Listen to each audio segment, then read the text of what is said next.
Komið sæl aftur, hingað komin góður gestur, Guðrún Högnadóttir, framkvæmdastjóri Franklin Covey á Íslandi. Velkomin í þáttinn. Takk fyrir kærlega. Herðu, við hefum nú svona fylgst svolítið að í svona business lífinu, getum við sagt. Ég hef tekið nokkur svona viðtöl við þig. Og nú ég með viðtal við þær sem ég með gull í barmi. Heyrðu. Og þetta svo verðskuld á gull að sjá flotta mennus af þig, sko íkona í þessu viðskiptalífi, sem að ár eftir ár standa sig í þessum mikilvæga hlutverki að miðla. Takk að þið, var ég ekki svolítið sniður að koma þessum spurningu. Heyrðu, við ætlum að ræða þessum svona stjórnendur. Já. Árið 2025, hvernig svona, þú hefur verið í tengslum við stjórnendur allan heim, hvernig leit árið 2025 út og hvernig eru menn að hugsa núna? Já. Sko árið 2025 það fór alltaf fallega stað og mikla væntingar og stemning, en mitt ár að þá fann maður fyrir svona óróleika, þessari óvissu og þetta var mjög sérstakt ár og það verður áhugavert að sjá áskýrslu sem kom út núna á næstunni, hvernig fólk kemur undan þessum óróleika, þessum straumhvörfum, þessu disruption. Já. Og ég finna núna að í upphafi nýsárs að fólk fer að stígur svolítið varlega til jarðar. Það er að vanda sig mjög við áætlanagerð og það er svona að hlúa að þessum grunninnviðum sem að skiptir tannhjól atvinnulífsins mestumáli. Og það er að sjálfsögðu fólkið okkar. Jú. Og sérstaklega á þessari gervigreindaröld og í þessu umróti geopolítísku, makroökonomísku, bara þegar verið að svona vega okkar grunngildum að þá þurfum við svolítið að snúa aftur heim í það sem gott er. Já, það er svolítið. Já, það er náttúrulega gervigreindin. Heldur að hún eftir að taka tímabundið störf af fólki? Ég held að gervigreindin muni breyta öllum störfum. Já. Hún mun gjörbylta mörgum greinum. Já. Og sérstaklega þessum rútínuverkefnum, mörgum sérfræðistörfum, það er spá til dæmis bara endurskoðendur lögfræðingar, að þeir munu þurfa að horfa upp á mjög breyttan veruleika. Já. En ég trúi því að gervigreindin er samferðamaður okkar til lengri tíma. Já, við komumst ekki hjá henni. Þetta er vel orðað hjá þér. Sé samferðamaður okkar. Hún er þarna. Já. Verður þarna. Já, hún verður þarna, hún mun þjóna okkur og hún mun líka ógna okkur og ég held að við þurfum svolítið að stíga líka mjög vel inn í þína nýja veruleika og átt okkur að því hvernig við ætlum að nota hana og hvað ber að varast, af því það er margt að varast. Finnst þér vera blikur á lofti svona að 2026 sé ár þar sem jafnvel fólk getur mist vinnuna sína, að ef að koma upp áhyggjur, við höfum oft talað til dæmis kulnun í íslensku viðskiptalífi. Ef þú er komið með áhyggjur og það getur þýtt það að áhyggjurnar íti undir einhvers konar svona blikur á lofti ég myndi segja það er blik í atvinnustiginu í atvinnustiginu og í öllum þessum þáttum sem tengjast framlagi okkar sem mannverur inn í íslenska, bara inn í atvinnuleitum allan heim og bara í þessari viku, núna fjórðu vikun í janúar, að við erum að sjá uppsagnir verulegar og það er verið að spá fleiri uppsagnir veit ég og þetta eru uppsagnir í svona miklu sérþekkingarfyrirtækjum, hvort sem það er T-Code eða Alvotech eða víðar. En það sem veldur okkur líka áhyggjum að það er þetta trend allan heim að sjá þessa þætti sem snúa að aukinni veikindatíðni, að við erum að sjá Reykjavíkurborg og Landspítalan 7% af dagvinnu er að fara til að borga veikindi 7%? Það eru 6 milljarðar bara á þessum 2 vinnustöðum sem eru farin til að borga veikindi starfsmanna. Veikindi starfsmanna. Ertu þá að tala langtíma veikindi eða bara veikindi? Bara fjarvera vegna veikinda. Þetta er heildartalan. Já, fjarvera vegna veikinda.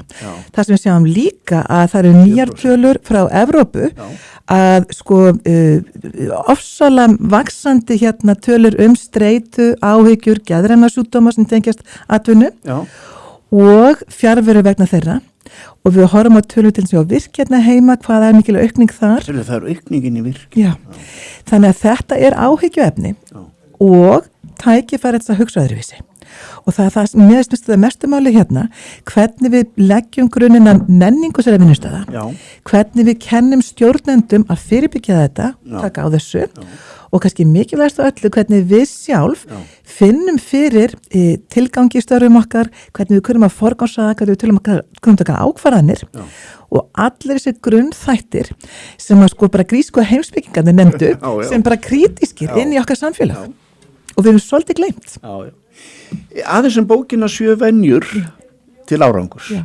Hvað, þú þýttir þessa bók hvað fyrir 10 árum fyrst eða hvað? Sko það var Róbert Haraldsson, prófessor í HÍ Alveg rétt, sem þýtti hana fyrst. Þú komst með aðra útgáfu. Já, ég kom með aðra útgáfu. Hvað, 3. útgáfuna eða sko, eða endurprentunum? Við erum komið endurprentun og vinnustofu efnin okkar. Já. Og vissulega þó að þetta sé bara eins og gamalt vín, gott vín verður bara betra með árunum. Og að þá erum við með nýja nálgum við hvernig við kerum vinnustofunar okkar. Já. Og við vorum að frumsýna það núna bara í janúar, byrjun. Já, þú voru þarna með fund á hvað, Kjarvalstöðu? Á ekki Kjarvalstöðu, við erum mjög oft á Kjarvalstöðu. Já, Kjarvalstofu. Vinnustofa, Kjarval. Já, vinnustofa Kjarval. Já. Maður eins og ég, svona risaðila, Kjarvalstofa og Kjarvalstaði, En segðu mér aðeins frá því hvað svona fannst þér stjórnendur þar hlusta mest á, hvað var svona? Já, þarna vorum við með alveg úrvalshóp af leiðtogum úr ýmsum áttum og erum að endurtaka þetta nú reglulega, þannig við erum yfirlega að vinna bak við tjöldin inn í fyrirtækjunum, en núna erum við að bjóða þáttakandum að koma bara á opnari vinnustofur, einmitt á Kjarvalsstofu, svo ég fara rétt mál hérna. Svo ég láti mikið ruglaði. Risaðilega með borðið, en það sem stóð upp úr, það var kannski þetta þakklæti fyrir að fá að tengjast aftur einhverju sem við vitum að skiptir okkur máli og vitum að þjóna okkur í dagsins önn, en við gleymum okkur í þessum hvirfilvindi bara anna og daglegra verka. Er fólk með ómarga bolt á lofti, finnst þér? Já, og það kannski að eldast við það sem að skiptir minnamáli, í stað þess að skipta að bara hafa kjarkins að segja að þetta skiptir okkur mestumáli. Og það er það sem að sér þess að góður stjórnendur gera að hafa þessa stefnu og þessa forgangsröðu á hreinu, og það sem að okkar verkefni hjá Franklin Covey er að tryggja það að allir starfsmenn tengjast þær í stefnu, tengjast þær í forgangsröðun og viti hvert fyrirtæki er að ganga. Viti hvert er að ganga og hvernig það er að hjálpa við framgang árangurs dagstæðlega. Heyrðu, ég með þetta hefur fram að það var nú þess að ég fór að skoða þetta. Það er venja 3, mikilvægast fyrst. Já, það er akkur það. Erum við alltaf að íta þessu mikilvæga frá okkur og erum við í aukaðriðanum þá fyrst? Já, og það er svolítið það og það er svo merkilegt að því við mælum þetta í okkar rannsóknum mjög slavist og við sjáum það að Íslendingar eru oft að standa sig miklu verr heldur en aðrir með þess að þriðju venju.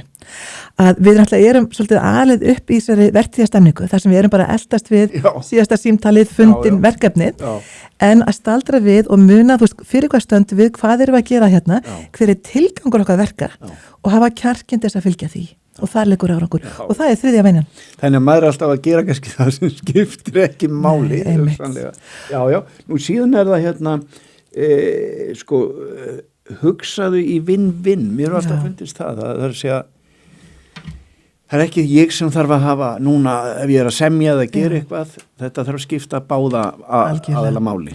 Og ef maður hugsa hvaðan hann er að fá þessa sín, Covey, þetta er náttúrulega uppbyggt á hans doktorsverkefni sem hann byrti síðan þegar hann var 59 ára, risaðilega, eins og við að gefur hann bókin og bókin er ennþá á topplistum allra Wall Street Journal og New York Times. Hún er þar ennþá. Þessi bók. En þetta er engin speki frá Covey sjálfum, hann tekur 200 ára rannsóknum og fer aftur til, maður sér bara, ég nefndi stóist grísku heimspekingana, að þetta er svona kjarnin í þeirra skilabóðum líka og vinn-vinn, þetta er alltaf grunnur samningatakni, þetta er grunnur samskipta, grunnur alltaf viðskipta og þetta að í stað að segja vinn-lús, það sem ég ætla að vinna á þinn kostnað. Já, og ég reyna að hafa alltaf betur. Aðeins betur. Þannig er nú umræður oft fólks. Því miður. Ég vil vinna þig í samkeppni í umræðinu, Og það, til skemmri tíma vinnir það, en til lengri tíma að það sem að gildir er vinna. Staldra við, koma auga á hvað þjónar hag beggja aðeila. Ég segi það. Já. Heyrðu, kannski svona eitt í viðbót, vertu virkur. Já. Það merkir að vera bara ég á að vera virkur, ég á að vera virkur og hlusta á þig núna. Hvernig virkar þetta? Sko, þessi fyrsta venja, sem er forsendarinni alls það sem við gerum, að hún segir einfallega, takt þú ábyrgð. Í öllum ástæðum að þá þú val hvað þú segir, hvað þú gerir, hvernig þú hagaðir, hvernig þú hugsar og ábyrgðin er þín. Og það er það sem ég held að íslenski vinnustæðir í ljósi þessari talna sem við vorum að horfa á stórmerkilega tölur veikindi, áhugaleysi, turnover og fyrir ekki að gera neikvæðin upp að það. En ég trúi því enn og aftur að ábyrgðin hvílir bara hjá hverjum einum. öflugir stjórnendur geta lyft sko, hérna kraftaverk og góð menning leggur grunninn. En það þarf að vera gaman í vinnunni. Það þarf að vera gaman, en það er leiðilegt þú sem að skapa þá gleði. Það er ég, já. Það er ekki aðrir sem eiga að gleðja mig. Nei. Ég verð að bera ábyrgð á því að ég kem inn á vinnustað og ég á að mér á að líða vel. Og það er kannski svolítið þetta og maður horfir líka bara á kynslóðirnar að þú framselur ekki þessa ábyrgð. Nei. Að þín gleði, þín hamingja, þín árangur er á þína ábyrgð. Já, þetta er vel mælt. Maður er alltaf að kenna öðrum með það ekki. Það er svolítið þægilegt. Það er þægilegt. Heyrðu nú aðeins svona í upphafi skal endur skoða, það með 2 og fyrst að við erum svona að fara að klára þetta. Í upphafi skal endin skoða. Já. Og mér svo kannu verið endur þetta svona að því að þessar venjur að þær eiga sér svo sterkan grunn í íslenskum tilvittunum, íslenskum sögum, bara hávamálum. Já. Og þú sér að við tökum þetta bara í upphafi skal endur skoða er okkar tilvitnun. Þetta er svo skemmtileg tilvitnun. Í upphafi skal endur skoða. Hvers konar stjórnunarfræði eru það? Nákvæmlega. Og maður hugsa bara tilbaka, þessi félagina bakuð okkar, byggja sína tilvist, sína skráningu á íslensku markaði á ofsalega afgerandi stefnu. Þau vita hvert þau eru að fara. Og það með nákvæmlega sama hætti, öflug teymi, flottir einstaklingar, eru líka með sömu vissu. Þau vita fyrir hvað þau standa, bara í upphafi fundar, hvað þau vilja fundurinn endi, í upphafi starfs, hvað þau vilja leiða að sér. Og þessi... Hvaða árangur ég vil ná? Hverja á þetta skila? Já. Og það er það sem við erum að gera með okkar viðskiptavinnum, er að minna starfsfólk á það að ábyrgðin liggur þarna, gleðin liggur þarna og þitt er valið. Og mitt er valið, það er rétt. Heyrðu, góð lokaorð, heyrðu, og bara kærar þakki fyrir komuna. Guðrún Högnadóttir. Yndislegt að vera með þér, alltaf. Takk fyrir komuna.